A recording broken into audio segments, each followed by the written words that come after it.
Fitnah-fitnah di akhir zaman dan hadirnya sang pemimpin dunia Imam Al-Mahdi. Rasulullah SAW bersabda, sesungguhnya akan datang kepada manusia tahun-tahun penuh tipu daya. Para pendusta dipercaya sedangkan orang jujur dianggap berdusta. Pengkhianat diberi amanah sedangkan orang yang amanat dituduh khianat. Dan pada saat itu, para Ruwaibidah mulai angkat bicara. Ada yang bertanya, siapa itu Ruwaibidah? Beliau menjawab, orang dungu yang berbicara tentang urusan orang banyak umat. Hadis riwayat Ahmad. Syekh Ahmad Syakir dalam takliknya terhadap Musnad Ahmad menyatakan isnadnya hasan dan matannya sahih. Zaman akhir itu penuh fitnah. Fitnah itu apa? Fitnah itu berbagai macam huru-hara dalam kehidupan, kesemua yang mengarah pada kesempitan hidup. Fitnah itu apa saja yang menimpa kita yang disampaikan orang lain, tuduhan-tuduhan yang tidak kita lakukan. Kita dituduh ini itu berupa kemungkaran dan dosa, tapi kita tak melakukan, itu namanya fitnah. Atau apa saja yang kita lakukan disalahkan, dianggap salah oleh orang lain, padahal yang kita lakukan kebaikan dan kebenaran, itu juga fitnah. Fitnah di mana-mana merajalela, orang saling tuduh dan saling menyalahkan. Dalam keadaan dunia yang morat-merit saling tuduh dan saling menyalahkan, bahkan para ulama kiai saling menyalahkan untuk berebut panggung dan pengikut, sehingga orang awam ikut terseret ikut memusuhi, dan ikut saling bermusuhan ketika yang diikuti disalahkan. Akhirnya saling benci dan saling hujat, di mana-mana tempat orang sulit menahan diri. Di saat seperti ini, bagaimana sikap kita? Sikap kita jangan ikut-ikutan terseret, jangan ikut-ikutan membenci, walau tahu misal sia salah. Bagaimanapun dunia ini morat-merit, sibukkan diri memperbaiki diri, memperbaiki keimanan kita, agar tak ikut terbawa-bawa dalam arus derasnya fitnah di akhir zaman. Sudah biarkan saja orang saling hujat, orang saling serang, saling menyalahkan. Biarkan saja, tak usah ikut-ikutan terseret. Kalau kita ikut-ikutan terseret itu tandanya keteguhan hati kita belum kuat, seperti lidi yang menancap di arus sungai, begitu mudahnya terbawa arus air. Arus air fitnah sekarang ini amat deras. Kalau kita ketika ikutan kena di fitnah, misal dikata-katai sesat, dikata-katai ini itu, diburuk-burukkan lalu kita sakit hati dan membalas, maka itu tanda hati kita masih perlu diperbaiki keimanan kita, karena masih lemah dan rapuh. Udah biarkan orang yang memfitnah, yang menghujat, mengata-ngatai ini itu. Zaman Nabi juga ada yang harus jadi Abu Jahal dan Abu Lahab. Sampai akhir zaman juga tetap ada orang yang seperti itu. Dunia ini sudah diciptakan Allah. Ada yang baik dan ada yang buruk. Selalu seperti itu. Sinetron saja ada pemeran antagonis, pemeran jahat.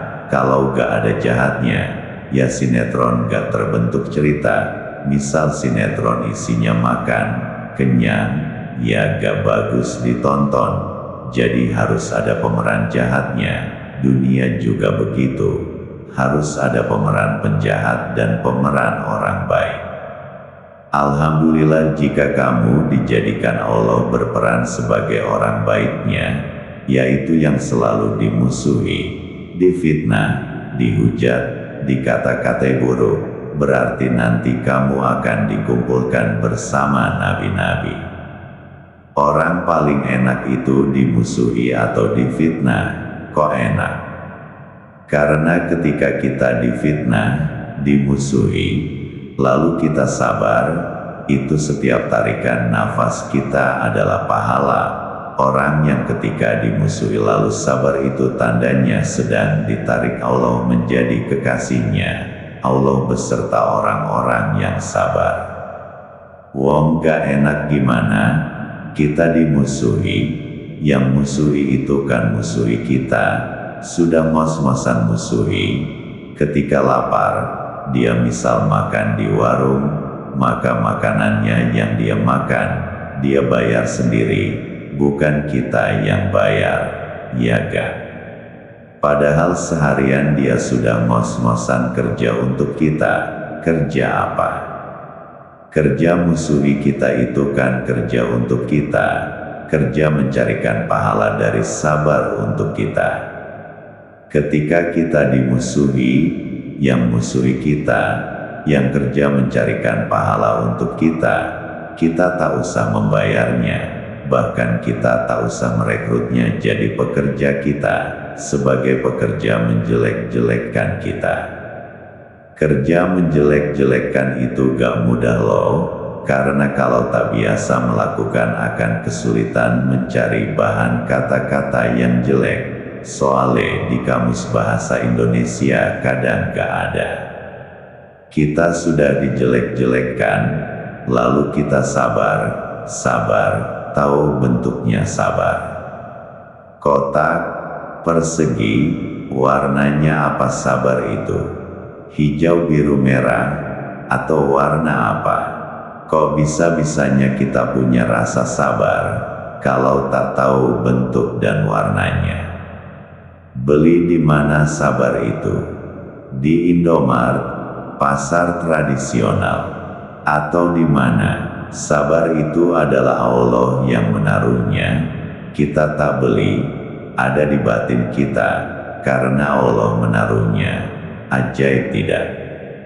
Kita sudah dicarikan orang yang musuhi, lalu kita diberi kesabaran, bahkan Allah meletakkan di batin kita, lalu Allah juga yang memberikan pahala atas kesabaran yang sudah kita lakukan.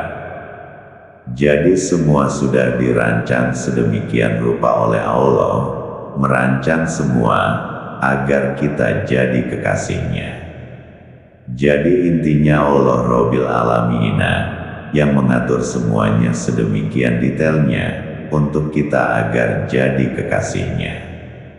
Al-Tirmidzi meriwayatkan 3 hadis tentang Al-Mahdi. Salah diantaranya bersumber dari sahabat Abdullah bin Mas'ud. Dari Abdullah bin Mas'ud yang mengatakan bahwa Rasulullah SAW bersabda, tidak kiamat dunia ini sampai seorang laki-laki dari ahli baitku menguasai bangsa Arab. Namanya sesuai dengan namaku. Hadis riwayat Al-Tirmidzi.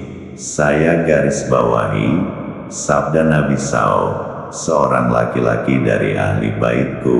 Kita renungkan sabda ahli baitku. Ahli itu keluarga, bait itu rumah.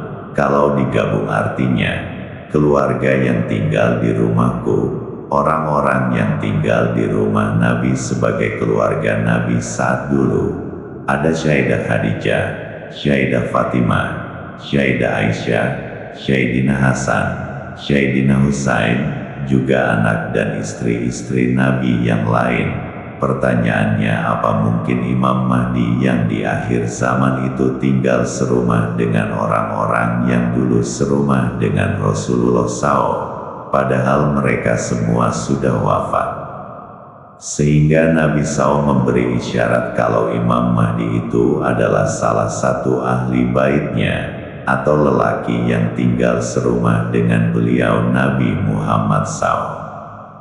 Di akhir zaman akan lahir seorang khotamul aulia atau penutup aulia, akan lahir seorang khotamul warasatul anbiya wal mursalin atau penutup pewaris para nabi dan para rasul, akan lahir seorang atau satu orang pemimpin akhir zaman yang akan menjadi khalifah di muka bumi yang bergelar Imam Mahdi dari darah daging Rasulullah Muhammad SAW. Namanya sama dengan nama Rasulullah Muhammad SAW, dari Ahlul Bait Rasulullah Muhammad SAW.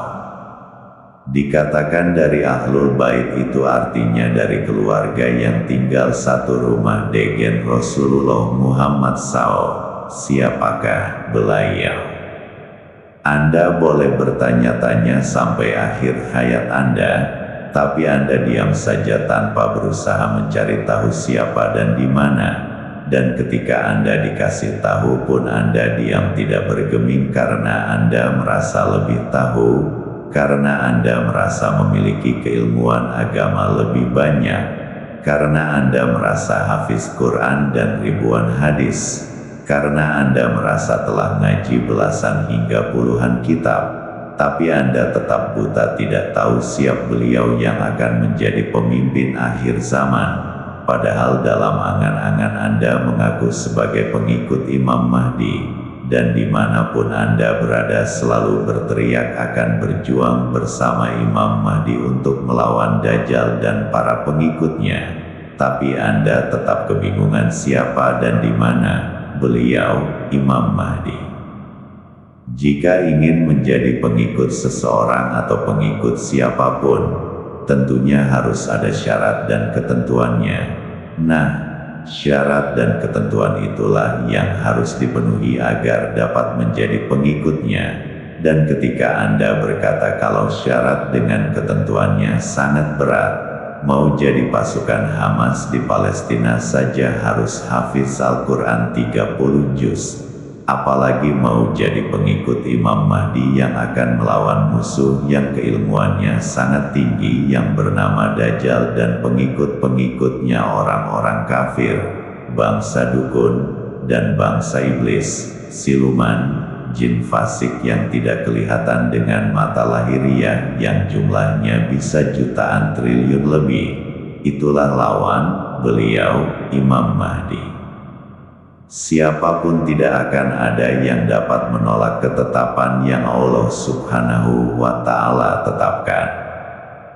Jika sekarang Anda masih tidak percaya dan menolak akan kehadiran beliau, Imam Mahdi, tetap saja di akhir cerita, pemimpin akhir zaman itu hanya satu, khalifah di muka bumi itu hanya satu. Jika Anda ingin selamat di dunia dan di akhirat, walaupun harus berjalan merangkak di atas salju, Anda wajib menemuinya untuk berbaiat kepadanya dan menjadi pengikutnya, beliau, Imam Mahdi. Imam Mahdi adalah penutup akhir zaman. Hadirnya adalah tanda kebenaran nubuahnya Nabi Muhammad SAW. Mengingkari kehadiran Imam Mahdi termasuk kafir hukumnya, karena tidak percaya dengan kenabian Muhammad SAW. Tapi kehadiran Imam Mahdi disembunyikan Allah, karena melindungi dari musuh-musuhnya. Sekalipun Imam Mahdi di depanmu, kau pun tak akan menyangka kalau itu dia, karena Allah menutupinya dari dikenal oleh siapa saja. Sekalipun dia mengaku dia Imam Mahdi, orang tak akan percaya, karena Allah menjadikan orang tak percaya agar Imam Mahdi terpelihara dari pembunuhan sebelum dia dibayat di depan Ka'bah, agar jiwanya terlindungi dari musuh-musuh yang mengincar nyawanya. Tak ada yang tahu Imam Mahdi kecuali Allah, Rasulullah dan Imam Mahdi itu sendiri. Makanya siapa yang mencari Imam Mahdi tak akan menemukan keberadaan Imam Mahdi, hanya menemukan orang-orang yang banyak bicara tapi tak ada isinya. Imam Mahdi sendiri tidak boleh mengakui bahwa dirinya Imam Mahdi, karena Allah sedang menyembunyikannya. Kalau dia mengakui Imam Mahdi, lalu untuk apa Allah menyembunyikannya? Orang kebanyakan banyak yang menuduh si A Imam Mahdi, si B Imam Mahdi, seakan Imam Mahdi itu menjadi imam berdasar tuduhan atau pengakuan. Imam Mahdi itu menjadi imam berdasar pada pengangkatan Allah atas dirinya, sudah ditetapkan di zaman azali, sebelum Allah menciptakan semesta raya ini, bukan diangkat atas dasar kesepakatan manusia atau banyaknya orang menuduh pada seseorang. Makanya tidak akan menemukan Imam Mahdi, walau sudah berhadap-hadapan dengan Imam Mahdi, tetap tidak tahu kalau itu Imam Mahdi. Yang tahu Imam Mahdi sudah jelas dirinya sendiri Imam Mahdi, tapi Imam Mahdi diam saja. Nanti setelah Imam Mahdi diketahui, banyak orang yang mengingkarinya, sebab Imam Mahdi wujudnya tidak sebagaimana yang mereka bayangkan. Mungkin mereka membayangkan Imam Mahdi itu bertanduk atau punya sayap, atau bertangan 1000, sehingga bisa menyelesaikan semua permasalahan zaman. Ketika Imam Mahdi itu hanya orang biasa saja, bahkan tak punya derajat apa-apa, maka dasar keyakinan dan akal mereka tak mau menerima dan ingkar pada Imam Mahdi. Padahal sebelumnya mereka teriak-teriak akan menjadi pengikut Imam Mahdi dan akan siap perang di belakang Imam Mahdi. Tapi ketika Imam Mahdi hadir, mereka menolaknya, dan paling keras menolaknya, karena Allah menutup mata, hati, telinga mereka, sehingga tidak bisa menerima kebenaran, lupa bahwa mereka manusia dan Tuhannya tetap Allah. Bukan mereka yang menentukan siapa yang harus menjadi Imam Mahdi, tapi Allah lah yang menentukan siapa yang akan menjadi Imam Mahdi. Kalau Allah saja diingkari, apalagi hanya Imam Mahdi. Di zaman akhir dunia, pelan tapi pasti semua orang akan tergiring menjadi dua golongan, yaitu satu penyembah Allah dan dua penyembah Dajjal. Walau berteriak kebenaran, tapi di batin orang itu menyembah Dajjal, maka akan tetap condong ke Israel, sebab nanti penyembah Allah akan dipimpin Imam Mahdi untuk membebaskan Palestina. Ada orang-orang yang berdakwah sekarang ini, tapi sebenarnya mereka penyembah Dajjal. Itu bisa dilihat bagaimana mereka membela Israel, yang Tuhannya adalah Dajjal. Hati-hatilah, fitnah akhir zaman, pagi orang masih Islam, sore bisa menjadi kafir, zaman terbolak-balik amat cepat. Orang-orang akan terbuka jati dirinya yang sebenarnya, iman seperti Fata Morgana. Sang Kiai